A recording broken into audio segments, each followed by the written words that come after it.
forward? I think I already showed the slide. Do you see I see the first one. Yeah. the slide? Okay, it's moving. All right. Okay, All right. okay. Okay, I don't know how to make it full screen. View full screen. Okay. All right. Well, just to do things by the book, I think we all know our friend, but yeah, Dr. Xu joined Honghai Quantum Computing Center in 2020. Before moving to Honghai doing quantum computing research, he was a postdoc in National Sun Yat-sen University and National University of Singapore, and focused on theoretical condensed matter physics and topological materials. He got his PhD degree and master's degree in physics department of National Taiwan University, and his undergraduate degree was from electrical engineering department in the University of Tsinghua. So let's all welcome him. Okay, thank you for the nice introduction. Okay, today I'm very happy to introduce our recent work. And so if you have any question, please just interrupt me at any time. All right. Okay, so this work is already been put on archive. This is the archive number, if you are interested. Okay, so this work is about quantum state tomography. So I will introduce what is quantum state tomography in the beginning, and then we use an algorithm to solve it, which is a more efficient algorithm, which is our focus. Since there are many different aspects in tomography, today our approach is to reduce the time complexity as our main goal. And the algorithm we use is this non-convex Riemannian gradient descent. All right.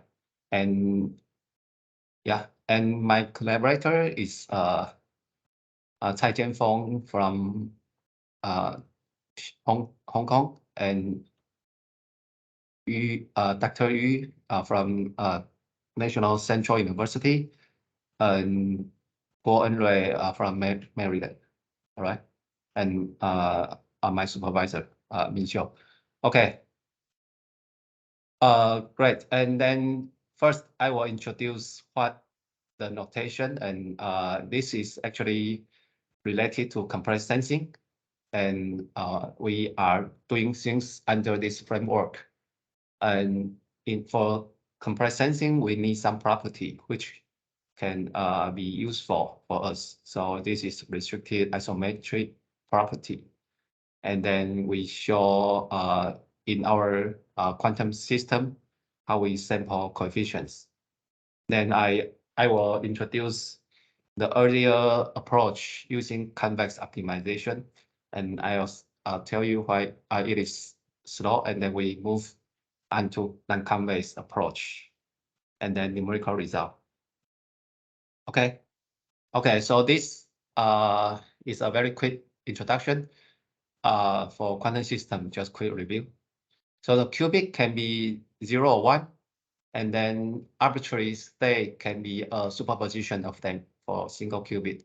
We parameterize them with alpha and beta with certain constraint, meaning that their absolute square sum must be equal to 1. And then the tensor product of qubits is written in this form. And for k qubit system, we just tensor product k of them. Okay, and then this is the state representation. We can also show them in the matrix representation, which is the density state representation we are interested in. They are equivalent, but the matrix representation is more general for us to use because it can describe the pure state as the cat multiply bra becoming a matrix, and it can also describe a mixed state. Like there are many pure state with different incoherent weight. the tradition, the classical probability PI. So we just sum them up in this form, and with constraint that they summing up to 1 for this probability. So this rho is a matrix. So now our problem is we want to solve this rho. Suppose we don't know what rho is, and then we want to solve it by some information. I will tell you what the information is later on. And basically, so for arbitrary matrix, we can do some SVD of it. Which is the singular value decomposition. It's a generalized form decomposition of eigenvalue decomposition. Yeah. Anyway, so for SVD of the matrix, we will know its rank. And as you see, for pure state, it's actually just a single cat bra form. So it is a rank 1 matrix. And for arbitrary matrix, it can be rank R. R can be small, can be large. But in quantum system, usually the rank is small, because for most cases, we are interested in the pure state, which is rank 1. And even for a system with some like introduction of noise or the effect of the environment or something. Anyway, the rank may be increased, but somehow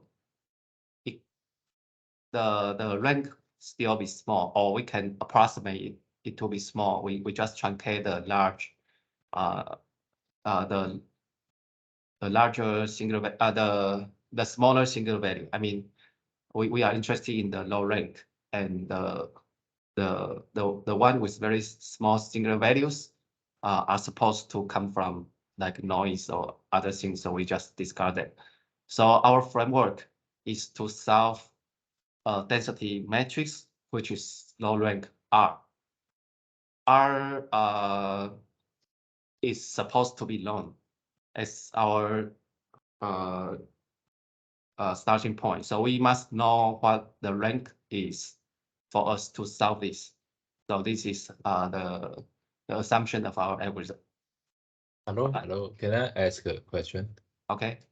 Okay. So the rank, the physical meaning of the rank is the so the mixed state is many possible pure state. We just don't know which of the pure state it is, because the knowledge, we lack of the knowledge. So there comes the pi to describe the ignorance of our knowledge, right. So the low rank means we don't know which pure state it is, but the pure state, the chosen the possible chosen pure state is 1 or 2, or very limited number. So the low rank, can I explain the low rank to mean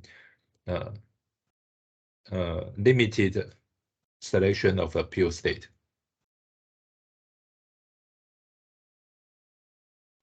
Even we don't know the mixed state, but we know that the mixed state can happen to be a very small number of the particular pure state. Okay, pure state ensemble. Yeah, I think you can think of in this way. Okay, thank you. Yeah, no problem. Thank you. So actually, this approach needs some prior knowledge of this matrix. At least we must have some sense of the rank. We can overestimate it. Like suppose it is rank 1, we can assume it to be rank 10, or rank equal to 10. That's fine. We just solve it. I mean, we must know its upper bound as our starting point. Oh, can I say a little more? So the noise will occur. So that even if the real state is a pure state, but the noise will after the noise is introduced, we will think of it as a high rank, but it is actually a low rank state. So that's the assumption or our prior knowledge. Yeah, about yes, the okay. yes, you're right. And so sometimes we solve this as an approximated solution, meaning that we just truncate the noise effect. We just discard the small singular values, as you said. Okay, so the noise itself can be seen as a high rank mixed state, but it is No, its effect, well, it turn it into more mixed state. You're right, okay, but you cannot say it's equal. You just okay. So I just want to feel get some feeling about it. Yeah, thank you. Yeah, no problem. Wait, but so you mean like the pi there? Yes. It will corresponding to the eigenvalue of rho. The singular value. Yeah, you can Okay. also think it as eigenvalue. Yeah, because Uh, all the pi are larger than 0, are positive. Yeah.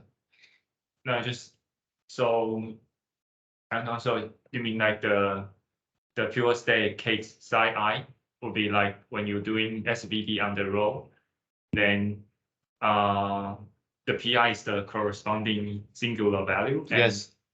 psi I case would be the corresponding, I don't know, singular value singular vector. Yes, you're right. Yeah. Yes, okay. yes.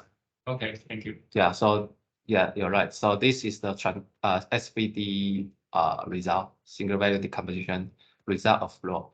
Yes. Okay.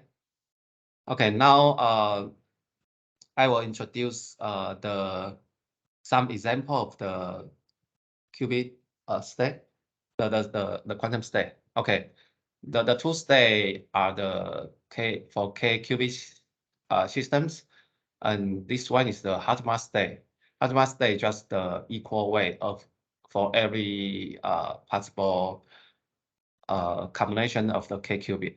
So it's just 1 1 1 1 1 with normalized in this form, for example. And then the GHZ state. GHZ are the name of 3 persons. And then this is the GHZ state. It is in this form of, this is the 2 qubit case. Okay, so the 2 states will be the state which we demonstrate later on in our numerical result to show that our approach can really solve the quantum system. So just keep in mind the 2 state here, and at the end I will try to recover the state, but not in this vector form, but in its matrix form. Okay, so now what I explain what tomography is. Tomography in Chinese is called 断层扫描. Okay, sorry for 两桌. Anyway, tomography, I think probably you know the vocabulary. It means that you suppose you want to know what's the problem for our body, our brain. So we will go to the hospital and do some scan, and we are put into some machine, and then the machine will like MRI or some other machine, they will take image from different angle to us, and then we just have certain angle with certain image taken by the machine. So we collect many different images at different directions, and we must also keep the information of the direction, the corresponding direction and the image. With all these information, we can reconstruct the structure of our brain or our body, for example. So this is the meaning of tomography. All right, and then now in our quantum state tomography, meaning that the object we want to reconstruct is the matrix, the density matrix as I mentioned earlier. And then the images are the measurement at different directions, which I will explain later what's the image in quantum system. Okay. Okay, do you see the first line? Or it's fine? It's fine. We can see. Okay. Okay, and okay. Then I start introduce some notations. Okay, we are discussing quantum systems, so they must live in the Hermitian space. Hermitian means that it is self-adjoint, or in physics we call it Hermitian. And for K-qubit system, we describe them in tensor product. So the dimension is equal to 2 to the power of K. And the density matrix must have some constraint, like what I introduced earlier, the sum of the pi must equal to 1. So it's equivalent form. Its equivalent form is the trace of the x must equal to 1, and also all the pi must be greater than 0 or equal to 0. So it means the x is semi-positive definite. All right, so this is the semi-positive definite notation. And then what we use to describe each qubit is the Pauli matrix. I think most of you already very familiar with it. So these three are Pauli, sigma y, sigma z, and the identity will call it sigma 0. Okay, and then for the K-qubit system, we just tensor product all of this. So for single qubit, these four can be used as the basis to describe single qubit 2x2 system, 2x2 matrix system. And then for K-qubit system, it will equal the basis number will be d squared, meaning 4 to the power of K. Okay, so meaning each possible tensor product combination of it. So we denote it as Wi, and they have the orthogonality relation like this. So they can be used as the basis, and we can use it to express or expand the d-dimensional Hermitian matrix like this. Now, what we try to get as our information is this coefficient trace Wi times x.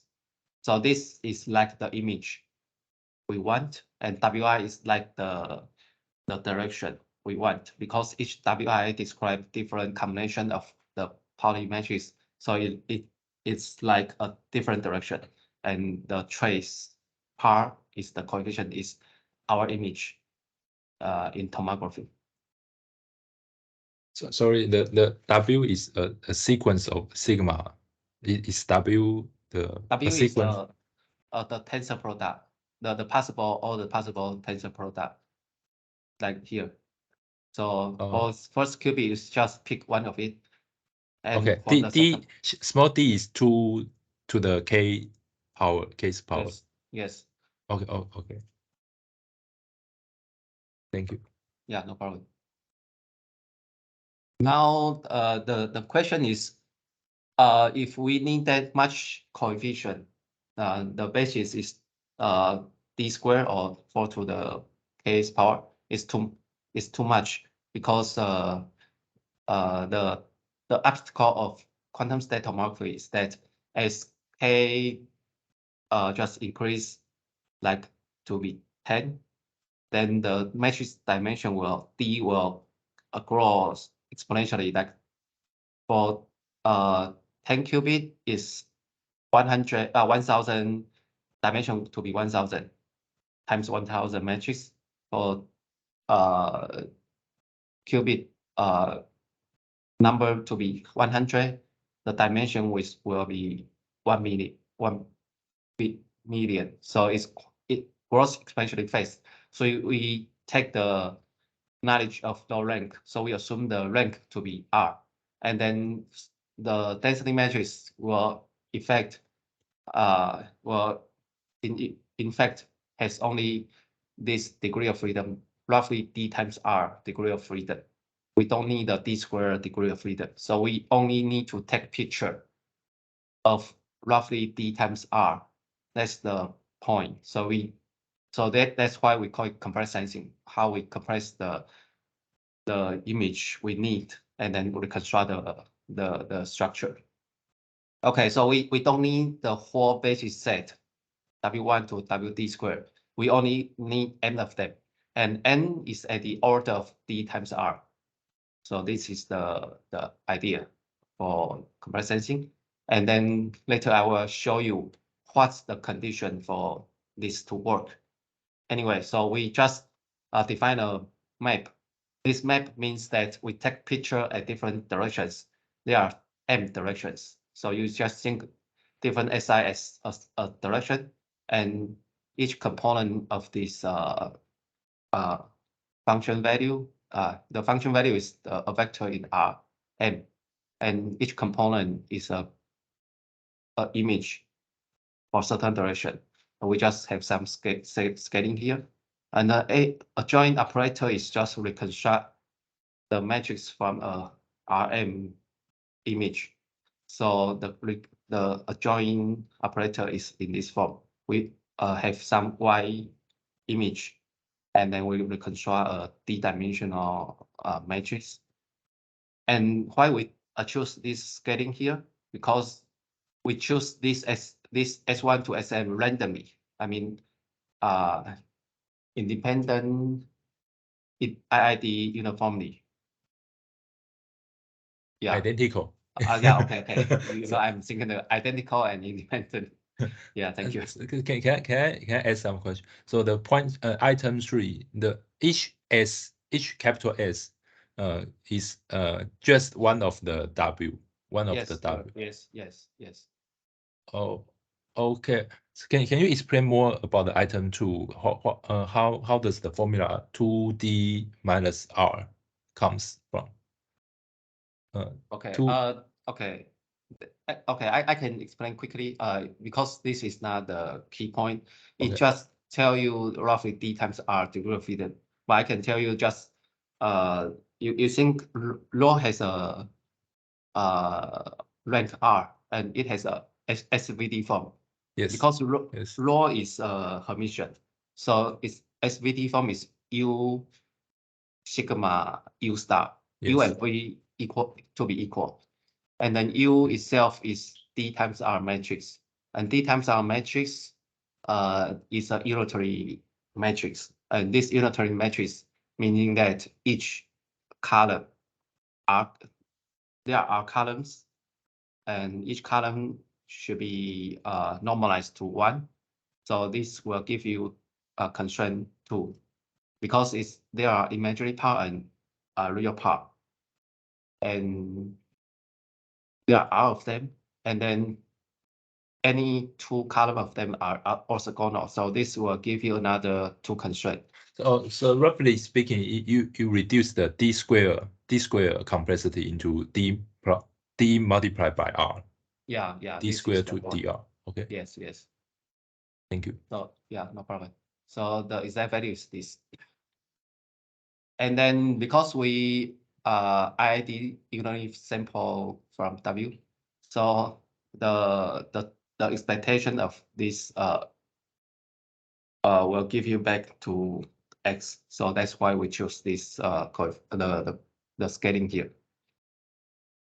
Okay, so just keep in mind we use the map A like a taking image for the matrix with a Rm image. What is the small yi in equation 2? What is the definition? Y is a certain image you get from somewhere, like the image of some matrix, and Y is a Rm vector. So Yi means okay. one component of the Rm. Yes. Rm is the data you recorded after one tomography. Yes, yes. Yeah, Okay. taking picture for one matrix. Yes. Okay. Okay. Okay. So once since we already sample the SI, so once SI are sampled, the operator A and A star are fixed. Okay. So with this as the information and the image, we can try to reconstruct the density matrix. Now I define some property we need first. Okay, so why I said it is useful for it to be rank R, because for rank R, we can have the property called RIP, restricted isometric property. It means that we somehow we have the norm before the taking picture and after the picture, the norm is just within 1 plus or 1 minus delta scaling, meaning that it will not touch 0. So with this property meaning that we can safely inverse the process of taking picture. So meaning that we can reconstruct the object for this process of map A.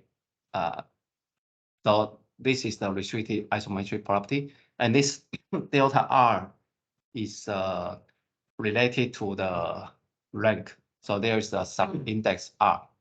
For different rank, the delta can be different. Okay, and and so we must make sure this map have this RIP property, and luckily we have this RIP property for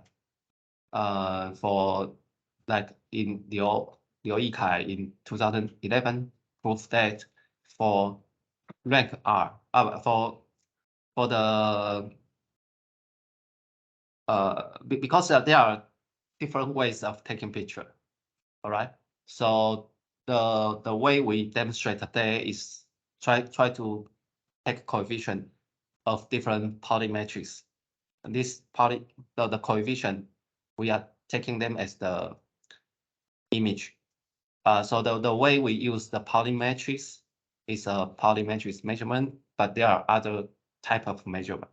And for different types of measurement, the map can it's not guaranteed to have RIP. We must show it. And for the Pauli matrix, we take here from S1 to Sm.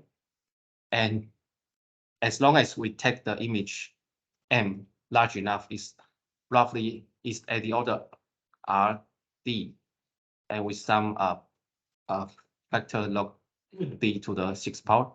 And then we can show that this map A has the RP property for rank R matrices, because this condition is a more general condition for all rank R will satisfy this automatically. So for our case, we do the Pauli measurement, and with M large enough, we can show that the map really can have RIP, and we can inverse the process. And so this is an inverse problem. We can reconstruct the original X. Okay. So sorry, can I understand the delta R more?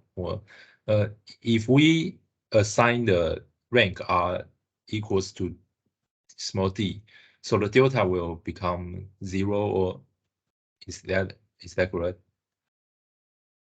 If the map is 4 rank, the delta will become 0. Oh, so if we enlarge the rank, how does the delta R becomes smaller? If we or enlarge the rank, like R prime is smaller than R, yes, and we increase the rank, the delta will increase.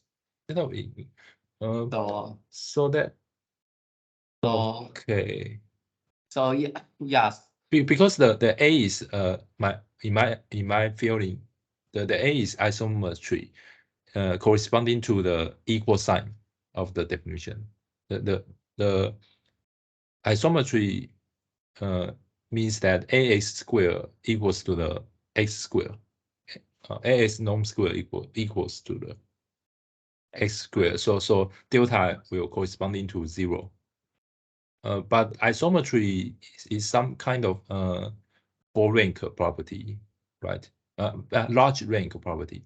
So intuitively, large rank corresponding to small delta. No, To large rank will have large delta. but that's somehow strange to me, because isometry corresponding to the equal sign, both sides is equal. But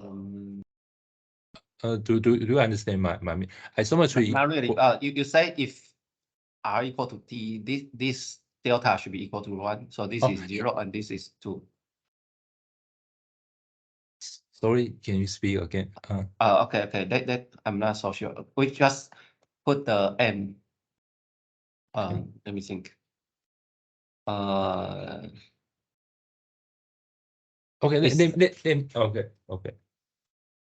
Let me say again. So sorry, maybe not clear.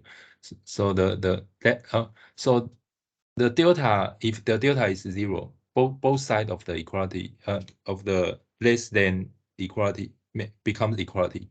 If the delta is 0, both sides are equality, and we call it the isometry property, because ax squared equals to x squared. Yes. So but isometry some I feel like something like large rank property, because you have no if you have 0 rank, you cannot make it isometry. Isometry is a large rank property corresponding to A. So that somehow confuses me to the relation between the R and delta R.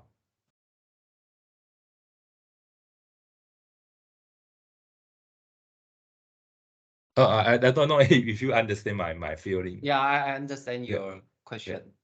Yes.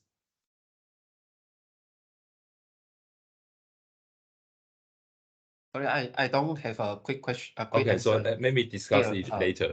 Okay. Yeah. So sorry to interrupt. Yeah, it's okay. Just I just give you some intuition why delta will increase with R. Okay. Because if you increase R, you must collect more information, because from the you must collect more image. So it's harder to reconstruct the image. So the delta, so it will deviate from the isometric property more. So the delta will increase. This is the intuition. But so maybe I don't have the intuition of this application. Can you say about that more? So the delta, what is the physical meaning of this delta? Delta R. This delta is how you, because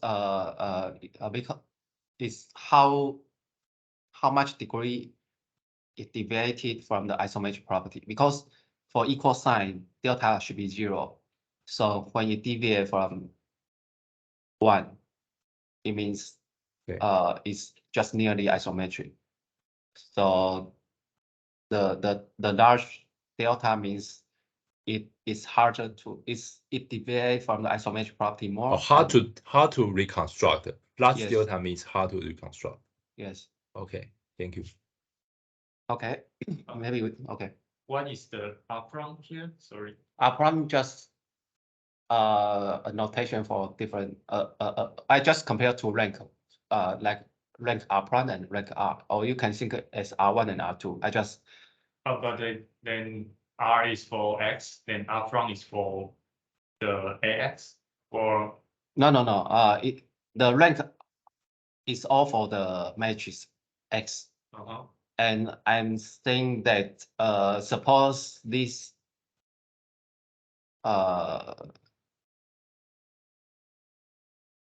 for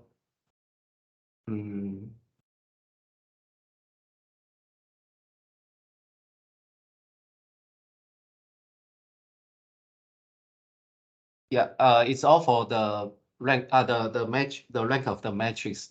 So it means suppose the rank increase, and then how the delta will change. So I just compare to Okay. the Uh-huh.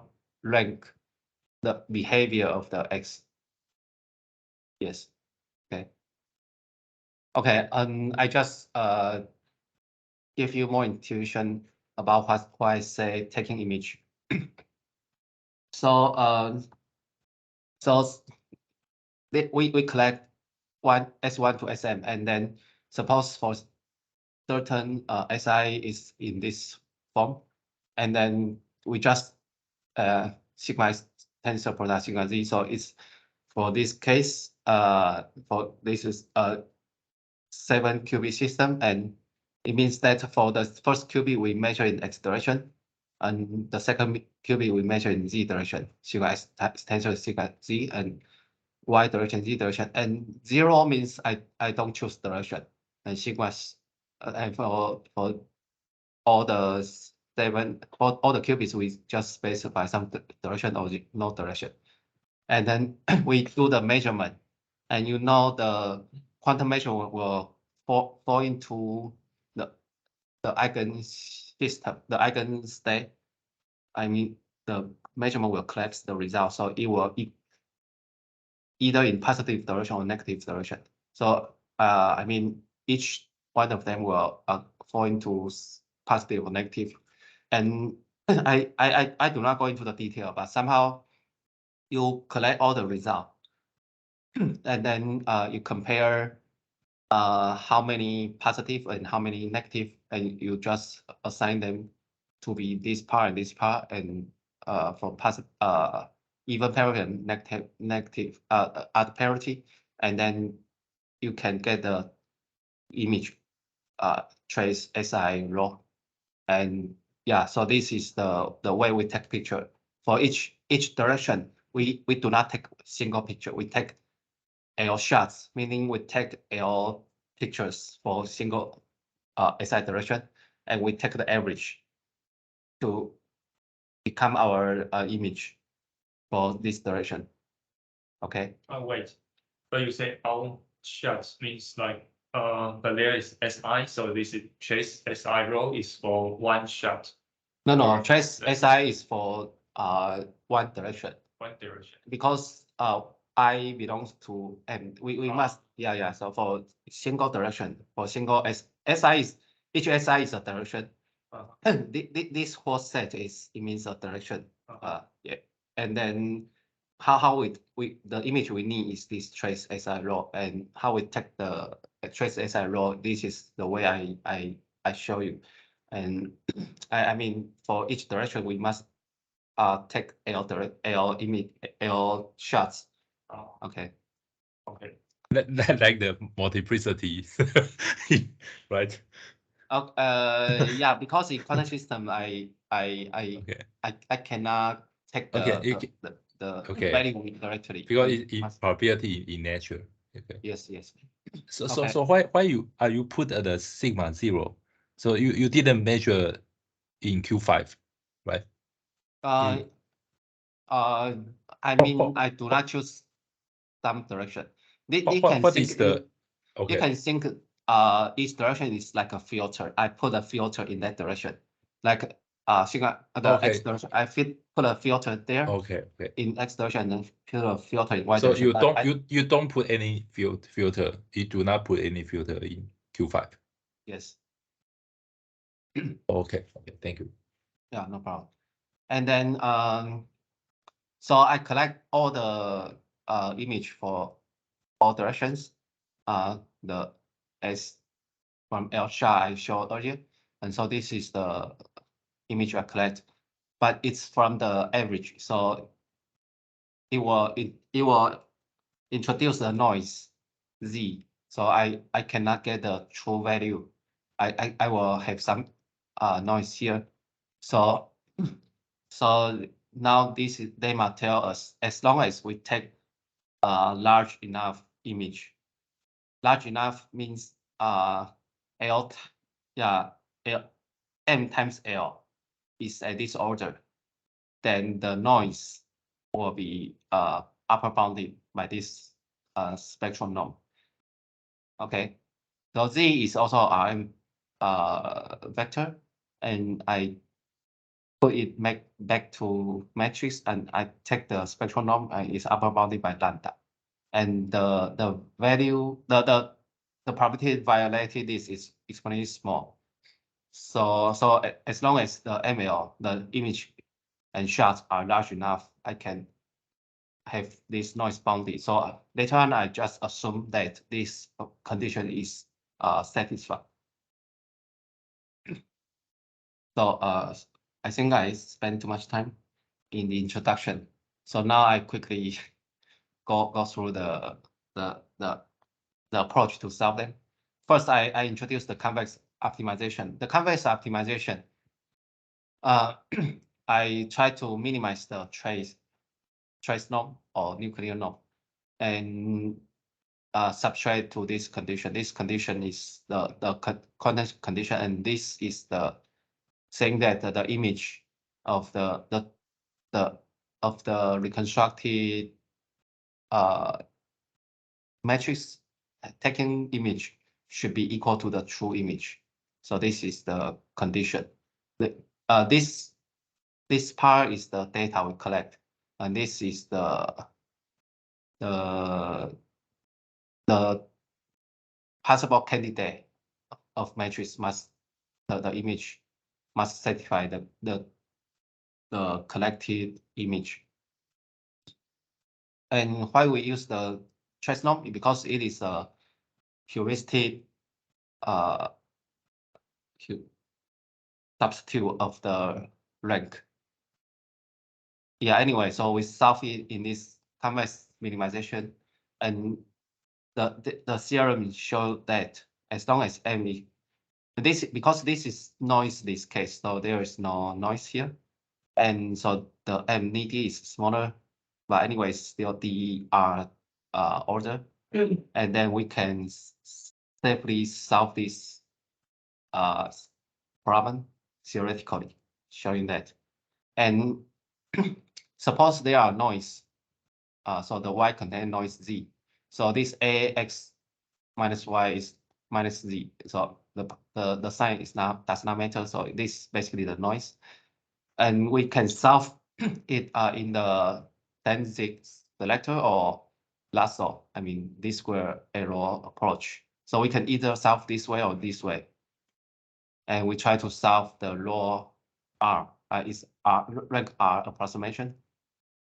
So theoretically, we proved that people proved that the reconstructed matrix is close to the true ground truth object, the ground truth density matrix with the distance in trace norm smaller than this, and this lambda you can think it as this is the noise effect, and rho C is the approximation error. We just ignore it, and we don't interested in this because we already assume rho is rank R. Okay, so basically the error is R times noise bound. So this is theoretical proof by the convex optimization approach. But the problem now is that it is only theoretical proof. It can be solved in this way. The convex optimization I showed earlier, but you solve the convex optimization with some software, with some package, like in MATLAB or Python, using the algorithm, but it did not show how much time complexity it may need, because it is searching the solution in the 4D times D matrix space. So when you search the solution, it may cost time, even though it shows theoretically it is the final solution is upper bounded by this. So now we improve the result by another approach, non-convex approach. We where we can make use of the rank information. In this convex application approach, they do not use the rank R in knowledge or information. So for the non-convex optimization approach, people already show some other algorithm, which is called the factor gradient descent or moment inspired, which is an improved form of FGD. And our approach is the RGD, Riemannian gradient descent. We can compete or be better than the MIFGD, which I show later. So, so now the problem formulation is like this. Y is the data we collect, and we assume we already know what the map A is, and we try to search the solution that the Y is closest to the possible X for all possible X with the rank smaller than R, meaning that we only search solution in the rank R space. And this will be quicker because the rank R space is definitely smaller than the whole D times D matrix space. So intuitively, we know it will be quicker, but the problem now is that this constraint is a non-convex approach. Non-convex problem in mathematics sometimes is harder to prove it's a convergence or yeah. So we must be carefully show that it works. So that's the issue. So Y is the major data, A is already known, and non-convex problem, yeah. And the condition A star Z bounded is not used in the optimization. We just use it to analyze the result. So sorry, the non-convexity comes from the rank inequality, right? Rank Yes, you're right. Okay, thank you. And then earlier people show this FGD approach. And this is FGD. This is the improved version with moment inspired. But I do not show moment inspired here, but basically the FGD is the same problem. But now the law, they just decompose it as U times U star or A times A star. A and U here are the same. Basically is the D times R matrix here with some constraint, making sure that their trace, their Frobenius norm trace will be smaller than what. Basically, they just equal the composition of the row, and they search solution of A, and that's their approach. But this approach do not respect the SVD structure of law, because SVD structure of law is a more natural framework of law. If you equal the composition of law into A and A star, yeah, it will just destroy the signal value structure. So intuitively, we know that this will not be good enough. So now we improve the result, not by equal decomposition, but we respect the SVD structure. So here is the algorithm. So we initialize the guess, and then do the SVD, and then we find the direction. So this actually is the gradient of the function f I showed earlier. So this is the gradient descent approach. So this is GD is gradient, and we project into some tangent space of the current x. Okay, this projection makes it in a tangent space is a 2R rank space, and this is a projected gradient descent approach. So this RGD is some type of projected gradient descent, and this is the step size we choose. And after we project it into this tangent space, and then we just truncate it back into the rank R. So this is one iteration. And then we start the SVD again, and to the iteration until it converge. And this HR is Hart threshold holding, meaning that we just do some SVD of WK, and it will has 2R rank, and we just keep the largest R singular values. So it will go back to rank R's solution. Yes, and here is the tangent space definition if you are interested. So it means that basically it projects into a space spanned by the U and V, the column space and row space of S. U and V is the SVD of X.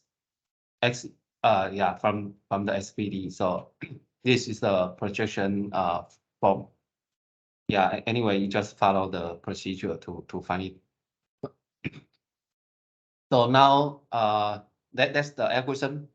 Now the thing we show is how this work, meaning that we must show it really converge to the result, and we will show its time step is small, so meaning the time complexity is small. So suppose the single value of rho is sigma 1 to sigma r, the condition number is sigma 1 over sigma r, and the noise is bounded, and we have the theorem. We show that after k step, its distance, error distance to the ground truth rho will be minimized, upper bounding by this. It meaning that in each step, the error, this is the initial error, will be shrink by a factor gamma bar. Gamma bar is smaller than 1. So each step it will shrink the error, and this is the noise effect, is upper bounded. And the condition we need for this algorithm work is that lambda must be small enough, and m must be large enough. M large enough is the condition we need for the RIP I showed earlier. The restricted isometric property. So small noise and large enough M for RIP. So this is the algorithm. And I just since time is nearly up, I just quickly show how the proof goes. So basically in each step, as the algorithm show, we must show it is bounded, and they will have 2 terms. One is written in terms of the previous step. So BK is in terms of the pre-step error, and BZ is from the noise. So we call BZ the noise term, and BK is the noiseless term. But actually, the previous step also have contain 2 terms. So as iteration steps goes on, even BK is from the earliest step, it will also contain the noise. So the noise will propagate either in VZ or BK, both. So we try to bound how the BK grow and find the condition showing that the condition that VZ is really bounded. So the error propagation. So this is our main contribution or our main work to show how it is bounded. And the way we show it, we also show from the starting point how the noise bounded in certain. We can show in this selection we can bound the initial error, and then as the step goes on, we just bound all the possible noise. And it try to see how the contracting factor is possible to be smaller than 1.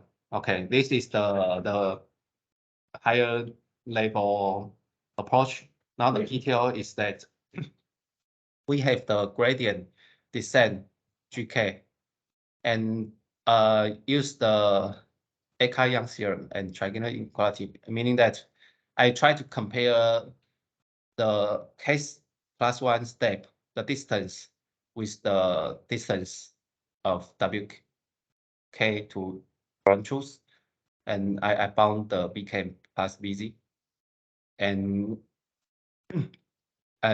we also use the effect of rank projection to tangent space. The rank is smaller than 2R.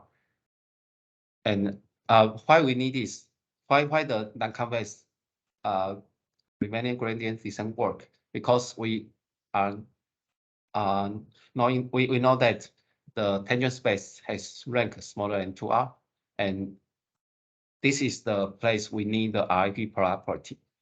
We show that the rank is 2R, so the delta has subindex 2R.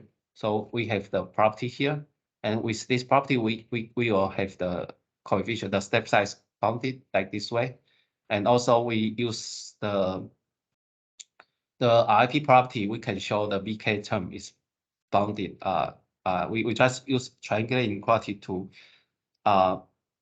write BK upper bounded by 3 different terms: projection to tangent space, or projection to tangent space, and A star A, and tangent and projecting back. Anyway, there are 3 terms, and with this RIP property for rank 2R, we just construct different behavior. We just know the behavior of the 3 terms, and we can just upper bound it in some way. Okay, there are some technical detail inside. So once we have the theorem I showed earlier, the key point is that it will shrink the error gamma bar star smaller than 1, and this gamma bar is universal, meaning that it is independent of the condition number or rank. It is independent. It is universal. But yeah, once the condition, I say lambda small, the noise is small enough and m is large enough, that condition is satisfied. This gamma bar star is universal and smaller than 1. So under this condition, we can show that after how many steps, this is the step, we can bound the noise by square root r times lambda. So this is like the earlier approach, convex optimization approach I show. They are upper bounded by r times lambda, but the place they show is the trace norm or nuclear norm, not the Frobenius norm. So the Frobenius norm is a better norm than trace norm. I mean, it's higher order, so it can have tighter bound. And this can also be converted to the trace norm bound, so it will the same as the convex optimization approach. So meaning that I can achieve the same theoretical bound from convex optimization approach, but with a much smaller step. The step here I take is roughly log gamma bar, because yeah, each step we just shrink the error by gamma bar. So you can think of it this. And suppose there is no noise, then we can shrink the error to arbitrary precision, epsilon. So this is the good thing. So the quick go through of the proof is that we have this relation from the theorem we proved earlier, and we also know what's the initial error here. And so we just try to say we want to bound it in this square root times lambda, the noise, and this is the prefactor. And we show how this prefactor is as order 1 constant, because we have the gamma bar to the case power, so it will shrink each time. And we show how many steps we need to make it to be square root of r times lambda times c2. So this is the step we need. So actually it's the log step. Okay, so this is the quick outline of the proof of the time complexity, the iteration step we need. All right. So basically, I already show all the stuff we have about the proof, the theorem part, the theoretical part. Now I show the result. I compare the result with other approach. Because we do not compare with the convex approximation approach because earlier paper MIFGD already compared with it, and as I explained earlier, the convex approximation approach is not that quick. So basically, the MIFGD is the state-of-the-art approach to solve that, and so I just compare with the MIFGD, and the matrix I try to reconstruct the Hadamard state and the GSCD state, and I just show the two cases. So basically, you can see that our approach dropped quickly to nearly the bound and maintain, and other approach will take longer time to converge. Yeah. So there are the different mu means they are just different parameter for the MIFGD, so they are just different cases for MIFGD. But actually, I redo some numerical simulation. Actually, there are some mistake here. I just updated the result, and the result is better. I mean, the MIFGD do not have this bound because this is for different error, and sorry, I cannot show it today, but I can tell you basically our RGD is still quicker, and yeah, it's better than this figure. So basically, our RGD approach is better than MIFGD. So this is the numerical result. So so now I jump to the conclusion. The system grows exponentially with qubit numbers, so we need efficient algorithm, and low rank R is utilized to speed up the recovery, and the RGD approach is efficient to solve the tomography, and the RGD algorithm have universal factor. This is the good thing of this algorithm, and I show that its error can be theoretically the same as the convex approach, and numerical result support this conclusion. So thank you for your attention. Okay. So yeah, thank you. All right.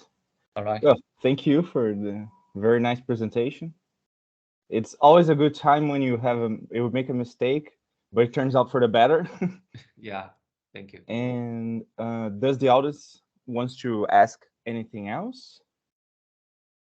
So the Riemannian gradient descent. Yes. So it's the part when you project those after you take gradient, then you project to the like the PU and PV. Yes. So that's the I mean, so this part is the whole Riemannian gradient descent, or Yes. Okay.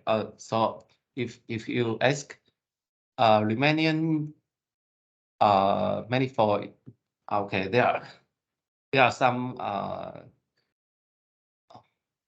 yeah, I mean basically it's Riemannian manifold minimization problem, and this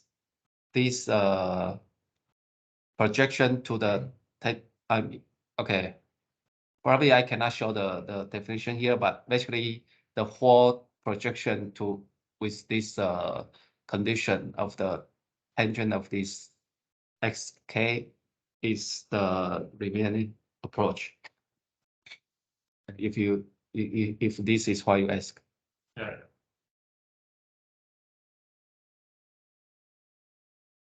Okay. Yeah. Yes. Any more questions? So is it related to the metric tensor, or it just a analog of some ideas? What do you mean metric tensor? What does the Riemannian mean in the in the name of this algorithm?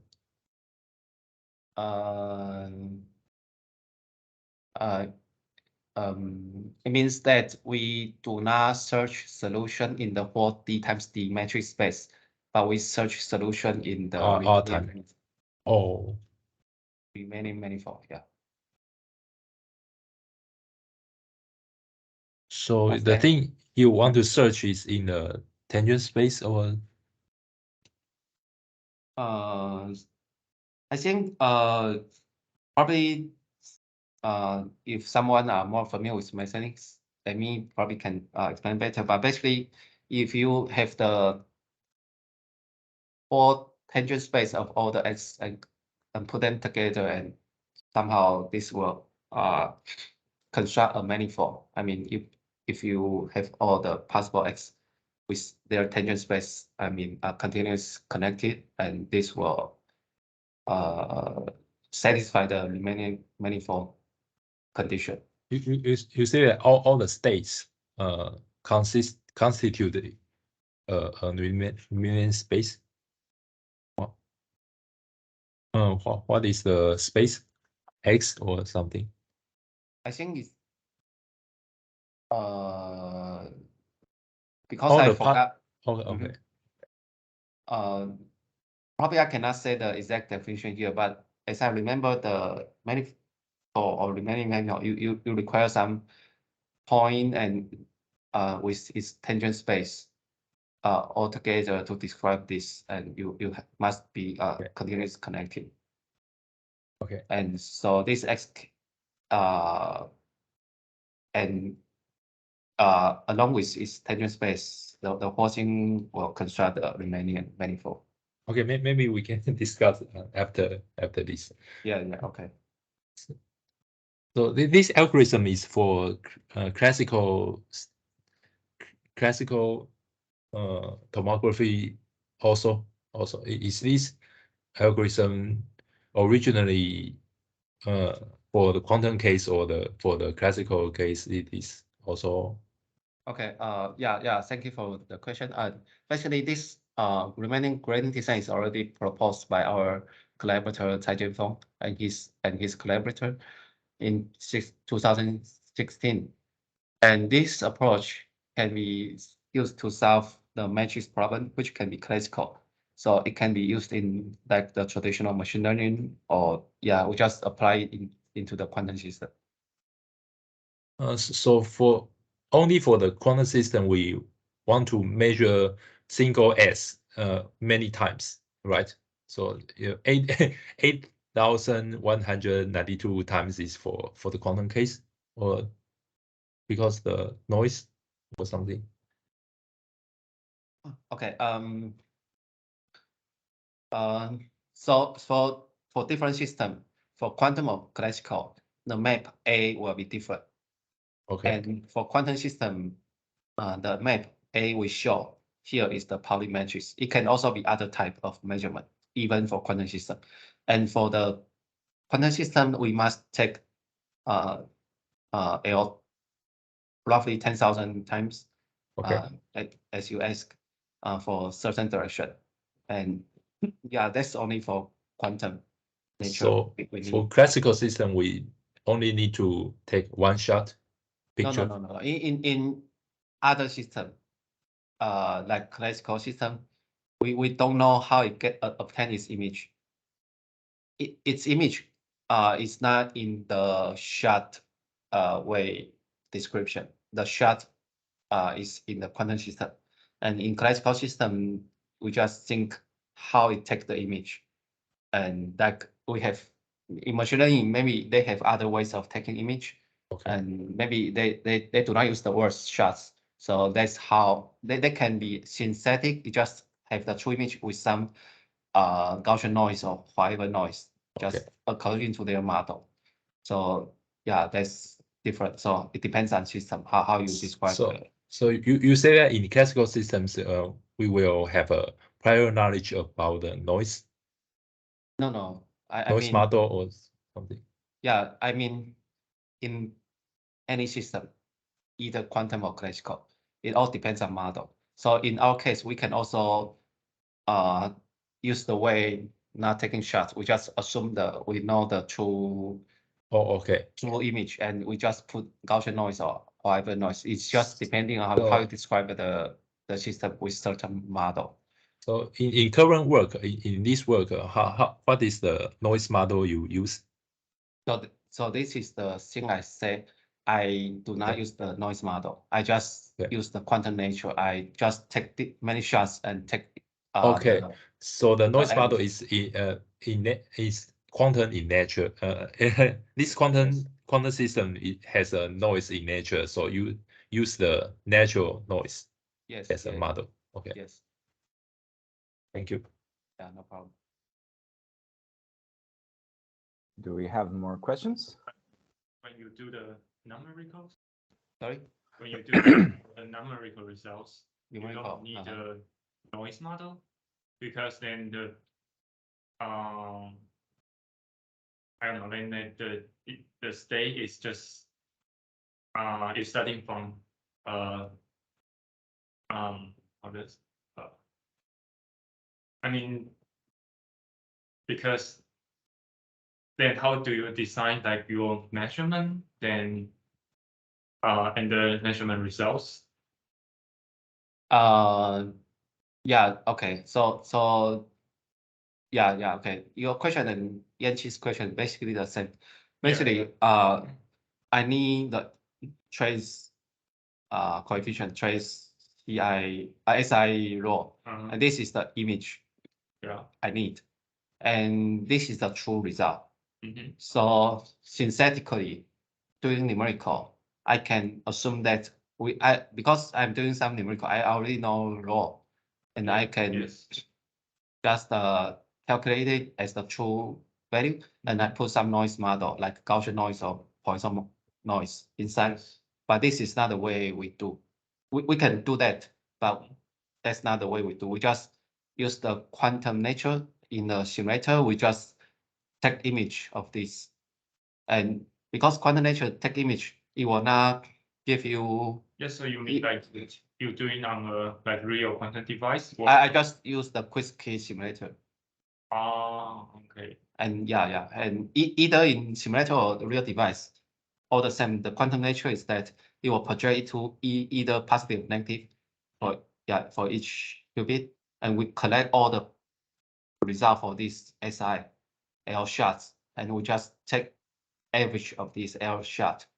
Because in true model, we also either quantum or classical, we just have some probability, and we just make many different runs and take the average. If the runs goes to infinity, it will goes to the Gaussian noise. So this is the real run. Yeah.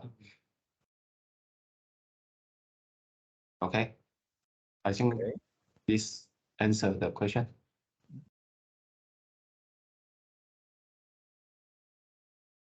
All right. All right. I assume so.